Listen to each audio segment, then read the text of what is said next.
Bonsoir à tous, je suis très heureux de vous retrouver pour ce premier 7-8 sport de l'année 2019. Le magazine est toujours consacré, comme vous le savez, à l'actualité sportive dans le département. C'est parti pour le sommaire. Football, une compétition de futsal était organisée ce samedi à Guyancourt avec les jeunes du club. Plus de 200 enfants se sont affrontés dans des matchs à 5 contre 5. Les détails dans ce magazine. Football américain, les Templiers d'Élancourt reprennent le championnat de 2e division ce samedi à domicile contre les Pionniers de Touraine. Quelles seront les ambitions du club cette saison? Nous recevrons dans quelques instants 3 joueurs de l'équipe. Agenda après une année 2018 exceptionnelle marquée par l'organisation de la Ryder Cup. 2019 devrait également être un très bon cru pour le sport yvelinois. Nous avons listé les événements qui ne vont absolument pas manquer cette année. Reportage à suivre. L'actualité sportive de la semaine, c'est maintenant sur TV 78.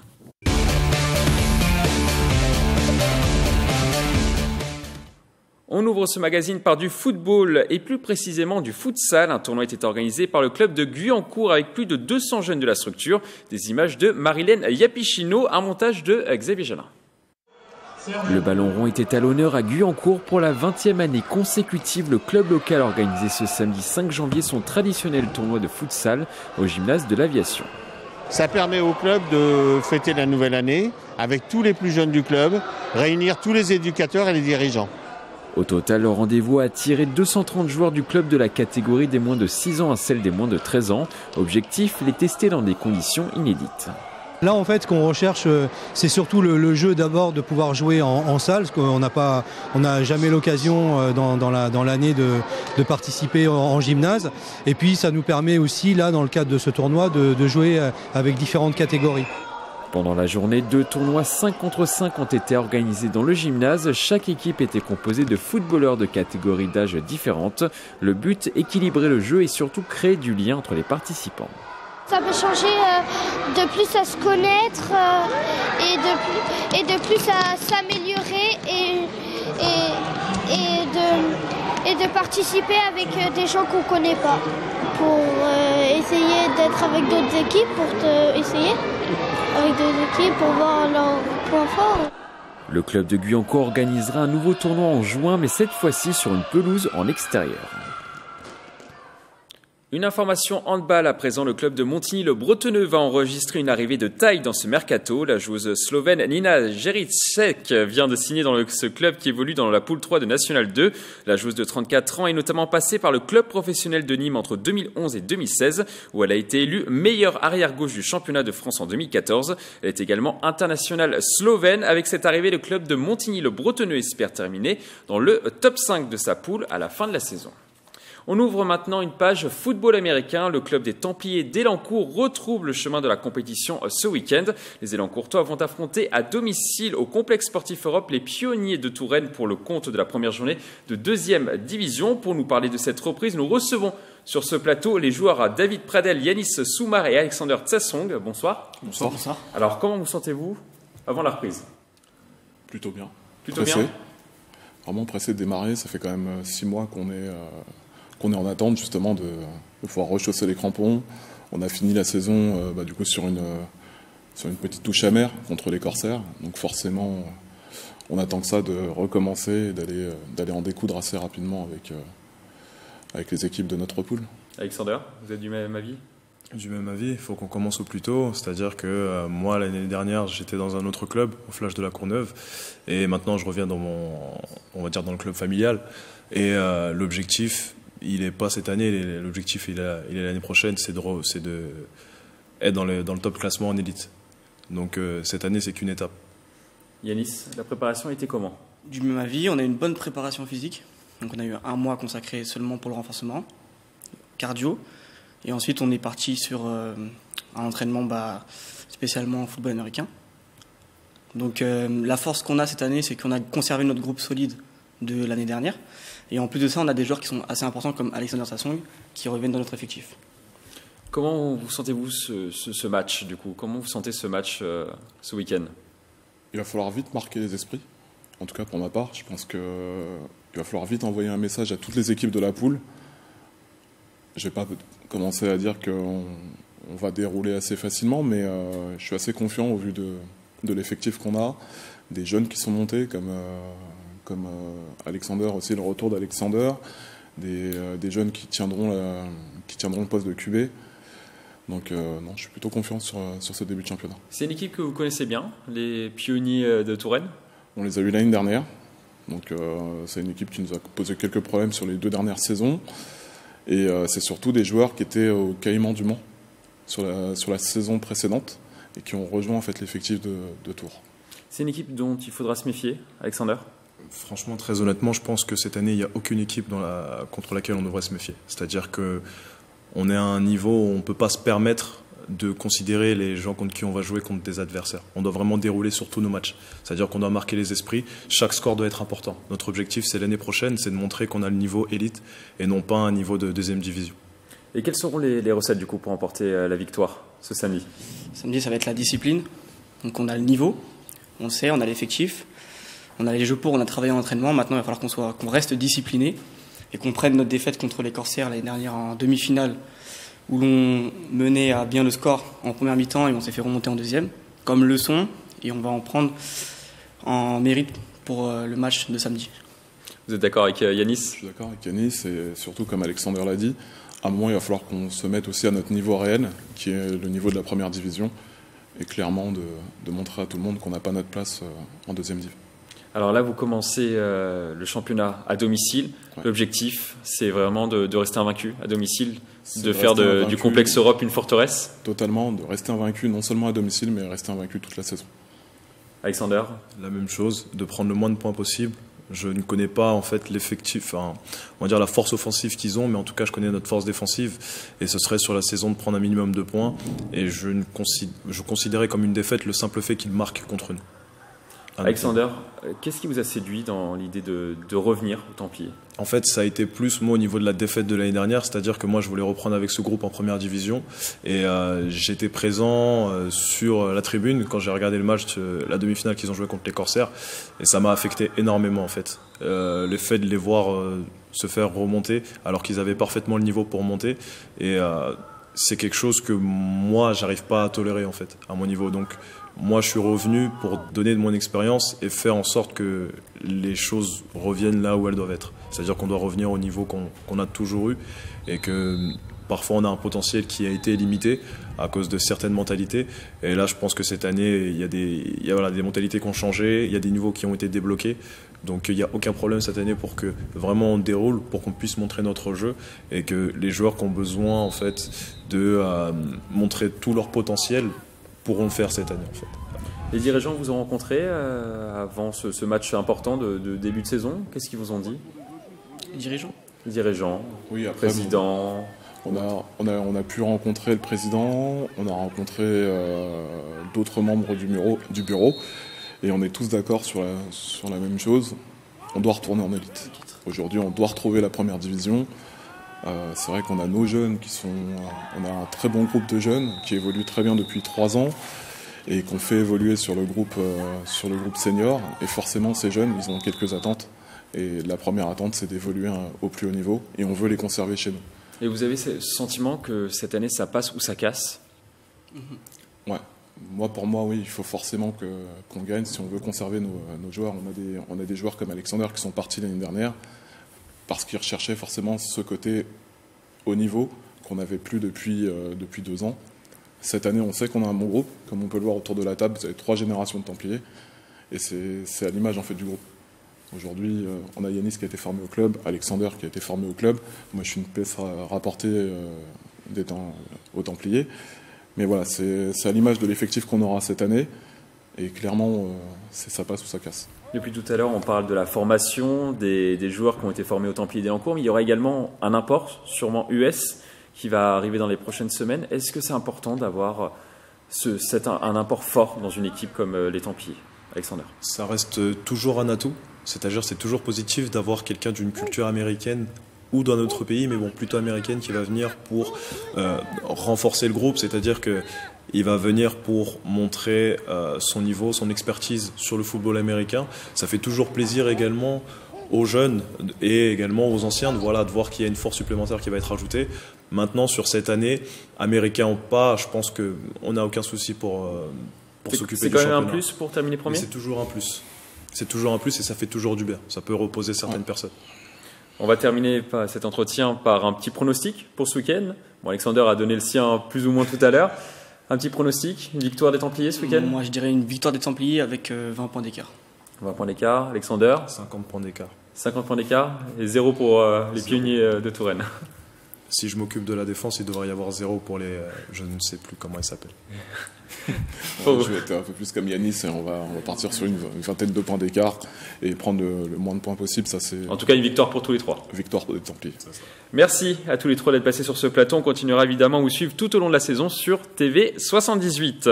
On continue ce magazine par du tir à l'arc. Une compétition en salle était organisée ce week-end par la compagnie d'arc d'Elancourt au complexe sportif Europe. Plus de 300 sportifs se sont affrontés sur des tirs à 18 mètres. Des images de Mélanie Poquet, un montage de Sandrine Fontaine. De la précision, du mental, de la persévérance, la reprise n'a pas été simple pour les archers ce dimanche 6 janvier à Elancourt. Ils étaient plus de 300 courageux à s'être inscrits pour participer. Une recette qui fonctionne depuis 20 ans. Alors ils viennent un petit peu partout au niveau de l'Île-de-France et du département. On a eu hier aussi des archers qui sont venus de Belgique. 6 archers de Belgique, on a des archers qui viennent de Vendée, on a quelques archers qui viennent de Rouen et des alentours, surtout des habitués. Mais voilà, des gens qui connaissent maintenant au bout de la 20e édition les locaux et qui savent qu'on a des conditions de tir très agréables ici. Ce concours en salle est qualificatif pour le championnat de France. Les concurrents se sont affrontés sur des tirs à 18 mètres à un niveau compétition. On est comme dans tout sport, des fois des années où on est un peu plus performant que d'autres.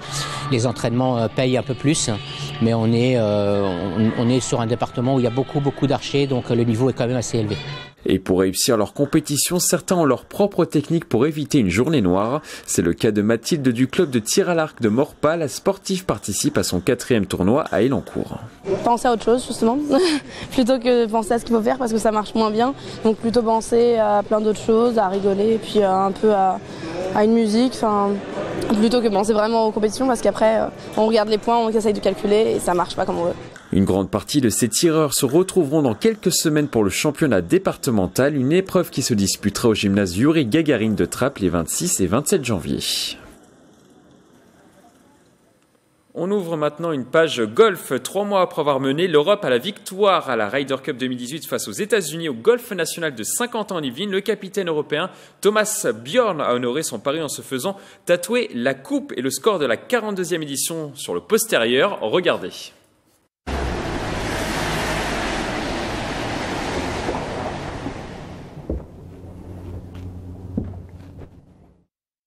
Could be a visit to a tattoo parlor coming very soon for Mr. Bjorn. On his head. It's going to go on a part that only Grace will see.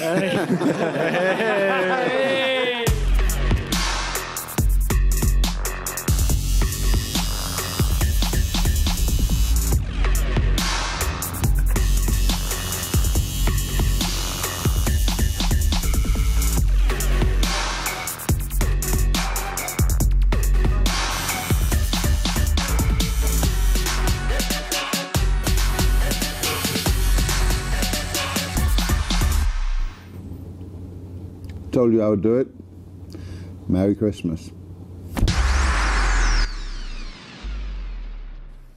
Thomas Bjorn a beaucoup de courage. Après le golf, nous allons parler d'un sport insolite qui débarque à Saint-Quentin-en-Yvelines, le foot-golf. Des passionnés ont ouvert depuis fin octobre une section sur le territoire pour nous parler de cette création. Nous recevons sur ce plateau Clément Rigaud, le président et le trésorier Rémi Mans. Bonsoir. Bonsoir. Alors, avant de parler de votre section, on va parler de foot-golf. Qu'est-ce que c'est ? Alors en fait le foot golf c'est assez simple, c'est à 99% les règles du golf. C'est un sport hybride, c'est ça ? C'est un sport hybride, c'est ça. En fait du coup les règles du golf, sauf qu'on joue avec nos pieds et un ballon de foot, avec des trous qui font 53 cm de diamètre. Et du coup après c'est le même principe, il faut faire le moins de coups pour avoir le meilleur résultat possible à la fin des 18 trous. Vous l'avez bien synthétisé, c'est ça ? Ouais. Alors il y a combien de pratiquants en France ? Je crois qu'on est à peu près à 5000 en ce moment. On espère augmenter d'ici les années à venir. Ça a été créé il y a combien de temps ? En fait, ça a été créé il y a 9 ans aux Pays-Bas et ça fait 4 ans qu'il y a un championnat en France. Et ça tend à se développer en France, vous le sentez ? Oui, je pense que ça peut plaire. C'est un sport assez atypique en soi et il a toutes ses chances comme les autres, je dirais. Alors, vous étiez footballeur à l'origine. Qu'est-ce qui vous a poussé à aller vers le foot-golf ? Moi, je faisais les deux. Je faisais du foot et du coup du golf. Et puis, en fait, j'ai mon cousin qui a découvert ce sport en Suisse. Et du coup, je me suis dit qu'il fallait essayer. Et puis, après, une fois qu'on essaye, c'est compliqué d'arrêter. Vous avez commencé avec combien de temps? J'ai commencé en 2014. Même chose pour vous? Non, moi j'ai commencé l'année dernière, moi. C'est tout et alors, jeune pour vous a moi. poussé Et, à ça m'a vous plu lancer directement. Ouais, ça m'a plu tout de suite. Donc, à partir de là, je me suis dit, allez, l'année prochaine, je tente ma chance. Et alors, les premiers résultats? Pour les résultats, ça va. Enfin, après, il y a quand même un assez haut niveau, hein, parce qu'il y a beaucoup de pratiquants beaucoup de personnes qui pratiquent depuis très longtemps. Donc, il y a du boulot. Il faut forcément être passionné de football et de golf pour pratiquer, à votre avis? Non, la plupart des gens qui se mettent au foot-golf, c'est des anciens footballeurs qui en ont un peu marre de jouer au foot, de courir, etc. Du coup, ils se sont dit, bon, je vais prendre une retraite footballistique et puis je vais me mettre au foot-golf. Et c'est des cadres en fait qui sont super. On joue sur des parcours, on joue dans toute la France, même à l'Europe. Et du coup, ça permet de voir des beaux paysages. Et puis, c'est vraiment très sympa une fois qu'on a commencé. Et est-ce que ça abîme le terrain? Alors non, justement, en fait, on joue avec des chaussures stabilisées, donc c'est des tout petits crampons, donc en fait, c'est équivaut aux chaussures de golf, donc, du coup, ça abîme pas du tout les golfs. Alors pourquoi vous avez décidé de lancer cette section ici, à Saint-Quentin-en-Yvelines? Nous, déjà, on est de la région, on est né ici, donc on s'est dit, j'étais dans un club où c'était ma famille qui avait lancé le club, et en fait, il n'y avait aucun club dans le 78, donc on s'est dit, bon, cette année, il faut qu'on se lance, et puis voilà, ça y est, c'est parti pour début mars, le championnat, ça commence, et puis on espère que ça se passera très bien. Le territoire de Saint-Quentin-en-Yvelines, c'est vraiment un territoire de foot-golf potentiel? Oui, puisqu'il y a énormément de golf, mine de rien, dans le 78, donc je pense qu'il y a à l'heure actuelle, pour la pratique du foot-golf, il n'y en a que 2, si je ne dis pas de bêtises, mais on sait qu'il y a énormément de golf dans la région du 78, donc pourquoi pas avoir quelque chose d'intéressant autour du 78. Vous sentez que les gens sont intéressés autour de vous? Oui, on a commencé un peu à tâtonner à gauche à droite par rapport à nos amis, nos connaissances ou même des collègues, et la plupart des personnes qui sont venues avec nous s'entraîner ou jouer pour le plaisir. On avait fait une initiation l'année dernière, en juillet-août, à la Queue des Yvelines, et ça avait beaucoup plu au groupe de personnes qui étaient venues, et d'ailleurs certaines personnes ont même décidé de signer avec nous cette année. Alors pour l'instant, on peut pratiquer cette discipline sur le golf Blue Green de Saint-Aubin dans l'Essonne, à la limite, on va dire, des Yvelines. Ouais. Est-ce que cette discipline pourrait arriver dans un autre golf ici, à Saint-Quentin-en-Yvelines? Alors nous, on essaye de trouver... il y a 2 golfs sur Saint-Quentin, donc on aimerait bien que ce soit possible dans un des 2 golfs. Bon, après, j'imagine que le golf national, c'est compliqué. Le golf national de Saint-Quentin-en-Yvelines et le golf Blue Green de la base de loisirs. Voilà, donc ce serait vraiment bien si on pouvait avoir un golf, étant donné qu'on est Saint-Quentin-en-Yvelines foot golf, de l'avoir à Saint-Quentin, ce serait parfait. Après... On n'est pas bloqué sur un endroit précis. Le but, c'est d'ouvrir le plus de parcours possible. Et après, de faciliter l'accès aux gens qui veulent se lancer pour essayer. Et qu'est-ce qui peut-être freiner les golfs, à votre avis? Peut-être la non-connaissance du sport, tout simplement. Parce qu'on peut se dire qu'on entend football. Le football n'a peut-être pas forcément une bonne image par rapport à d'autres personnes. Voilà, je pense que ça peut être le point qui peut freiner certaines personnes à ce sujet-là pour les ouvertures. Est-ce que ça peut freiner également les golfs au niveau du terrain, peut-être, vu que les trous sont plus gros? Après, c'est vrai que ceux qui connaissent pas du tout le foot golf, ils doivent s'imaginer forcément que quand on voit à la télé les tacles, etc., mais c'est complètement autre chose. Donc en fait, il faudrait juste pouvoir leur expliquer, qu'ils nous laissent la chance de leur expliquer, et puis après, une fois qu'on leur explique, en général, ça se passe bien. C'est un investissement aussi, peut-être, pour les golfs? C'est un investissement, ouais. En gros, pour 18 trous, c'est environ 2 000 €. Mais après, si on fait des green fees à 20 ou 25 €, c'est quand même rentabilisé assez rapidement. Donc, Et le parcours est créé sur le golf existant ou il est créé à côté? Alors en fait, en général, on démarre des départs du golf. Et après, en fait, les trous sont en gros à une quinzaine de mètres des greens pour pas justement abîmer les greens pour les golfeurs. À votre avis, vous pensez que de nombreux golfs yvelinois vont vous suivre dans les prochaines années? Je peux pas me prononcer là-dessus, mais oui, on espère du moins. On espère. Après, le tout, c'est que les golfs prennent conscience que c'est pas...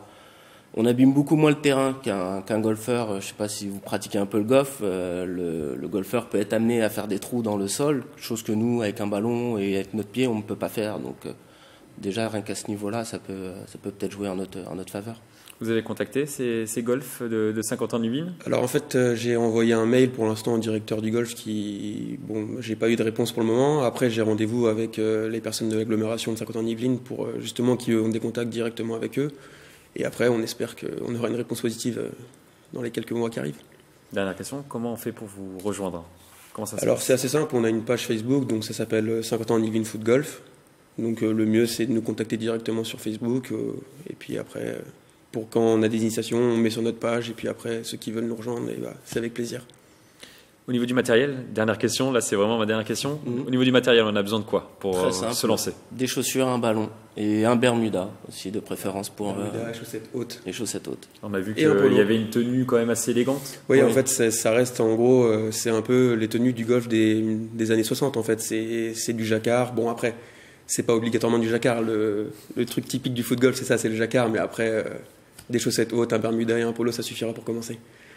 Qu'est-ce qu'on peut vous souhaiter pour 2019? Un bon championnat et puis qu'on arrive à trouver un golf et que le foot golf se développe de plus en plus. Merci à tous les deux d'être passés sur ce plateau. On espère que les foot golfeurs, c'est comme ça qu'on les appelle, foot golfeurs, seront de plus en plus nombreux dans les Yvelines. On passe maintenant à notre page agenda.